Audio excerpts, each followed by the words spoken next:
Hello everyone, welcome to day 15 of my 90 days video series. এখন বাজতেছে রাত almost 9:30টার মতো, মাত্র সানসেট হয়েছে। আজকে সারাদিন আমার কোনো কাজ ছিল না, খুবই আনপ্রোডাক্টিভ একটা দিন গেছে। তারপর সাডেনলি আমার 90 ডেজ ভিডিও সিরিজের চ্যালেঞ্জের কথা মনে পড়লো, তো এই জন্য বের হয়ে গেলাম একটা ভিডিও বানানোর জন্য। আমি যে নতুন এরিয়াতে শিফট হয়েছি, তো ভাবলাম যে আপনাদের সাথে নতুন এরিয়াটা শেয়ার করি। আমি যে নতুন এরিয়াটাতে থাকি এটার নাম হচ্ছে প্রসপেক্ট। এখানে আশেপাশে সবচেয়ে বড় সুপার শপটার মধ্যে একটা হলো আজিগর। কিছুদিন পর ছুটিতে দেশে যাব, তো এখানে আসছি যে কিছু দেখার জন্য কি নিয়ে যাওয়া যায়। প্রত্যেকবার দেশে যাওয়ার সময় আমি আমার ছোট বোনের জন্য ভরপুর চকলেট নিয়ে যাই। এরপর এখান থেকে বের হয়ে আমরা পাশে নরোজ পার্কে গিয়েছিলাম। তো রোড ক্রস করার প্রজেকশন সিস্টেম দেয়া হয়েছে, ব্যাপারটা খুবই সুন্দর। তারপর এতে পার্কে চলে আসছি। আগে এই রোডটা খুবই ব্রাইট ছিল, কেন জানি না এই পাশের লাইটগুলো এখন বন্ধ করা।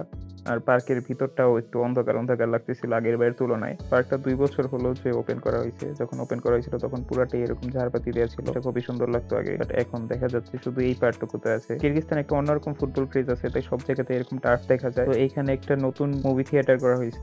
তারপর থিয়েটারটা দেখে ভিতরে গিয়ে চেক করছিলাম যে এখানে কোনো ইংলিশ ল্যাঙ্গুয়েজে মুভি আছে কিনা, বাট আনফরচুনেটলি সবই হচ্ছে কিরগিজে, আর একটা মাত্র মুভি রাশিয়ানে। পাশে এখানে আবার একটা বেবি পার্কও আছে। তো এগুলো দেখা শেষ করে এখন বের হয়ে গেলাম, and that was it for my today's video. I will see in the next one. Bye by.